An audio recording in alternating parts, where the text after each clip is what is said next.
السلام عليكم خياتي، مرحبا بكم معايا في فيديو جديد. نتمنى ان شاء الله الفيديو تاع اليوم يصيبكم كامل بصحة جيدة يا رب. نبداو كلامنا بالصلاة على النبي، اللهم صل وسلم وبارك على سيدنا محمد. كيما راكم تشوفوا خياتي، جبت لكم طبق شتوي تقليدي كالعادة. جبت لكم جواز نتاع شيفلور، لأن كما نعرفوا كاملين باللي الشيفلور يحبوه كامل مقلي بالبيض، وكي عاد البيض غالي رانا نستغناو عليه لحد الآن، يعني حتى يرخص إن شاء الله باش نشروه. على هذيك اللي جبت لكم طريقة تاع شيفلور مقلي فلاصوص طوماط بالبطاطا، بصح بطريقة يعني مقلي بلا بيض، ويعني صدقوني واحد ما راح يفيق باللي اكو تقلو فيه بلا بيض صراحة، واحد ما يفيق. تبعوا معايا الفيديو الأخير وتشوفوا الوصفة بإذن الله. نبداو ان شاء الله بسم الله للوصفه تاعنا تاع اليوم. هنايا كيما تشوفوا جبت الطنجره تاعي، الشيفلور راهو يغلي في شويه نتاع ماء. بعد ما نقيته وفحفحته درته في الماء يغلي، درت له شويه ملح شويه كمون وريقه نتاع الرند وبرج قارص على جال الرائحه. خليته يغلي، كي يغلي غير نشوفوه نفقدوه بالموس، نصيبوه بدا يدخلوا طياب نحوه، ما نخلوش يطيب حتى يطيح، نصفوه نديروه في كسكاس ونخلوه. هنايا راني ندير في الشطيحه تاعي، درت حبه بصل مليحه كما كنتوا تشوفوا، رابيتها في الاشوار، وزدت لها كميه مليحه نتاع كمون، عفوا تاع تاع الثوم، كميه مليحه نتاع الثوم، حبيبه بصل مليحه ثاني كبيره شويه، رابيتها في الاشوار. الكمون الفلفل عفوا هنا راني نركز في لي زيبيس.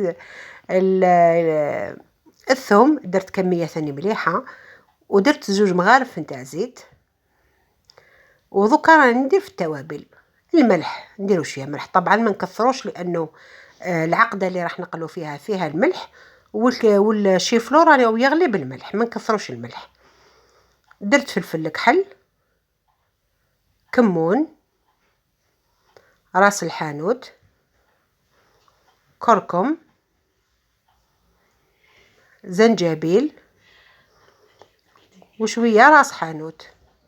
نعاود لكم التوابل كما كنتوا تشوفوا فيهم. هنايا راني ندير في الزنجبيل هكذا. نعاودوا التوابل مع بعض. درت شويه كمون، شويه فلفل كحل، شويه راس الحانوت، شويه كركم، شويه زنجبيل، وقريصه نتاع قرفه. نحطهم فوق النار كي يتقلاو شويه، ندير لهم مغرف طوماطيش، نمرق اللوح الحميصه نتاعي. انا الحميصه تاعي طايبه، اللي عنده حميصه مش طايبه يلوحها في الاول. درت قرون نتاعها، وهنايا ضفت لهم بطاطا بعد ما نقيتها وقطعتها دي غوندين، نقطعها شويه نتاع شويه خشينه، نضيفها للخليط ونخلي الجواز تاعي طيب. كي يعقد شويه نطفيلو ونولي للخلطه اللي قلت لكم عليها. هنايا نجيبو ان ريسيبيون ولا ليان ولا واش نديرو في الخلطه هذه اللي راح نقلو فيها الشيفلور. نديرو فيها كاس نتاع ماء دافي، كاس ماء دافي، صدقوني لازم تجربوها فعلا بنينه. يعني لو كان ما تقولوش باللي ما فيهش البيض واحد ما راح يفيق لها. هنايا كما كنتوا تشوفوا نجيبوا مغرف صغيره نتاع خميره الخبز، عفوا. هنا كما كنتوا تشوفوا درت كاس ماء دافي، درت مغرف صغيره نتاع خميره الخبز. واش نضيفوا لها؟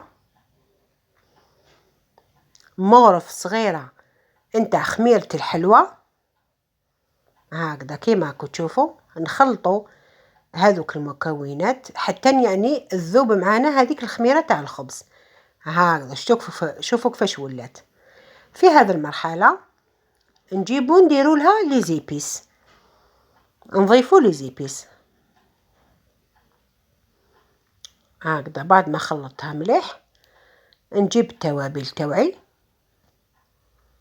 هنايا درت الملح، سبقت في الملح، لا بها قلت لكم ما تكثروش في شطيحه بطاطا، ما نكثروش فيها الملح، لانه هذا الخليط اللي راح نقلو فيه الشيفلور راح نضيفوا له الملح، والشيفلور هو من الاول غليناه بالملح، تسمى لازم نديرو حسابنا. هنايا درت شويه فلفل كحل،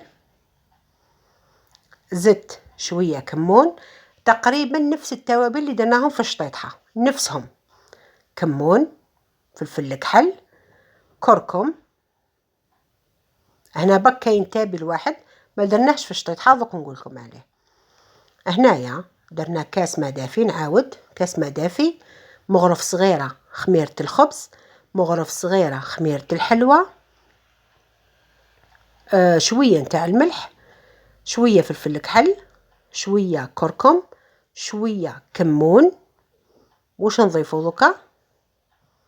واش ضفت شوية كروية، شوية نتاع كروية. نخلطوهم مليح ونجيبو الفرينة ونبداو نخلطو هكذا كيما كنتو تشوفوا حتى يولي عندي الخليط اللي راني نحوس عليه. هكذا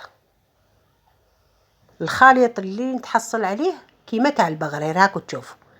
في هذه المرحلة خلاص هذا هو الخليط، هاوليك هكذا نحوس عليه كيما البغرير. دوكا نولي نخدم في الشيفلوغ تاعي.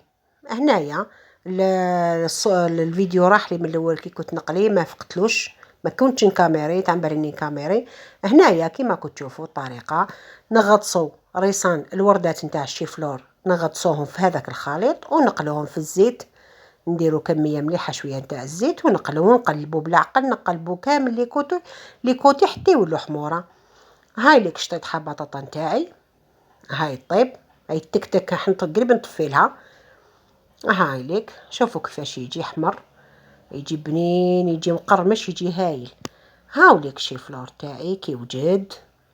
هذيك شطيتها بطاطا جات ملبيه ما شاء الله بنين الله الله.